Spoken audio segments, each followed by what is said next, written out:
മത്സ്യകൃഷിയിൽ വിജയം കൊയ്ത തൃശൂർ പൊയ്യ ഗ്രാമപഞ്ചായത്തിന്റെ നേട്ടത്തിൽ തങ്ങളുടെ പങ്കാളിത്തം ഉറപ്പിക്കാൻ സാധിച്ചതിന്റെ സന്തോഷത്തിലാണ് മൂവർ സംഘം. അനിത, സുജിത, സൗമി എന്നീ 3 പേരും കൂടെ ചേർന്നാണ് മത്സ്യക്കൂട് കൃഷി ആരംഭിച്ചിരിക്കുന്നത്. ഒരു റിപ്പോർട്ട്.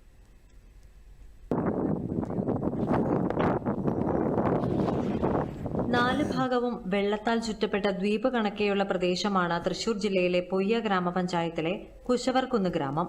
അതുകൊണ്ട് തന്നെ മത്സ്യകൃഷിയുമായി ബന്ധപ്പെട്ട ജീവിതം മുന്നോട്ട് കൊണ്ടുപോകാനാണ് ഈ ഗ്രാമവാസികളിൽ ഏറെ പേരും ശ്രമിച്ചുകൊണ്ടിരിക്കുന്നത്.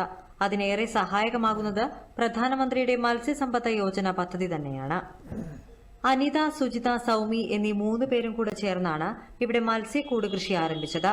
ചെമ്മീൻകെട്ട് പോലെ വിശാലമായ ഭാഗത്ത് കൂടൊരുക്കി വലകെട്ടി അതിനുള്ളിലാണ് മീൻകുഞ്ഞുങ്ങളെ നിക്ഷേപിക്കുന്നത്.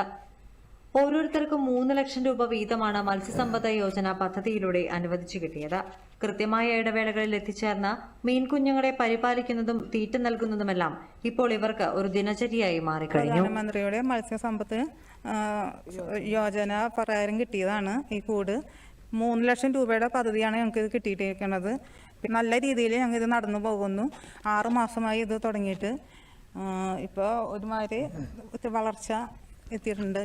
നല്ല രീതിയിലുള്ള വിളവ് കിട്ടുന്നു പ്രതീക്ഷിക്കുന്നു.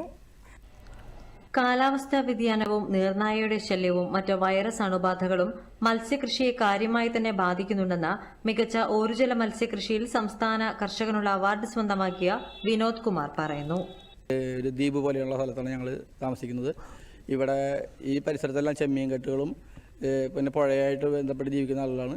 ഞാനതിൻ്റെ ഭാഗമായിട്ട് ഇവിടെ ചെമ്മീൻ കെട്ട് 4 വർഷമായിട്ട് ലീസിനെടുത്ത് നടത്തി വരുന്നു. ഒരു ജല സമ്മിശ്ര മത്സ്യകൃഷിയായിട്ടാണ് ഞാൻ നടത്തുന്നത്. ഇപ്പോൾ എന്നാലും ഈ നീർനായയുടെ ശല്യം കൊണ്ടും അല്ലെങ്കിൽ വൈറസ് മൂലമൊക്കെ നമുക്ക് കുറച്ച് നഷ്ടങ്ങളൊക്കെ സംഭവിക്കുന്നുണ്ട്. എന്നാലും അത്യാവശ്യം നല്ല രീതിയിൽ ഞങ്ങൾ നടത്തിക്കൊണ്ട് പോവുകയാണ്. ഫിഷറീസ് വകുപ്പ് ഏർപ്പെടുത്തിയ സംസ്ഥാനത്തെ മികച്ച മത്സ്യ കർഷക അവാർഡിൽ 2ാം സ്ഥാനം പൊയ്യ പഞ്ചായത്തിന് ലഭിച്ചിരുന്നു എന്നതും അഭിനന്ദനാർഹമായ നേട്ടമാണ്. മത്സ്യകൃഷിക്കും കർഷകർക്കുമായി നടപ്പാക്കിയ വിവിധ പദ്ധതികൾ വിലയിരുത്തിയാണ് പൊയ്യ പഞ്ചായത്ത് പുരസ്കാരം നേടിയത്. തിരുവനന്തപുരത്ത് വെച്ച് നടന്ന ചടങ്ങിൽ പഞ്ചായത്ത് പ്രസിഡന്റ് ഡെയ്സി തോമസ് പുരസ്കാരം ഏറ്റുവാങ്ങി. ജനകീയ മത്സ്യകൃഷി വഴി 65 ലക്ഷം രൂപയിലധികം കർഷകരിലേക്ക് എത്തിക്കാനായതും പഞ്ചായത്തിന്റെ വിജയമാണ്. പ്രധാനമന്ത്രിയുടെ മത്സ്യസമ്പദ് യോജന പദ്ധതി പ്രകാരം നേട്ടങ്ങളുടെ നിറവിലാണ് പൊയ്യ ഗ്രാമപഞ്ചായത്ത്. ദൂരദർശൻ വാർത്തകൾക്ക് വേണ്ടി തൃശൂരിൽ നിന്നും ഭരിത പ്രതാപ്.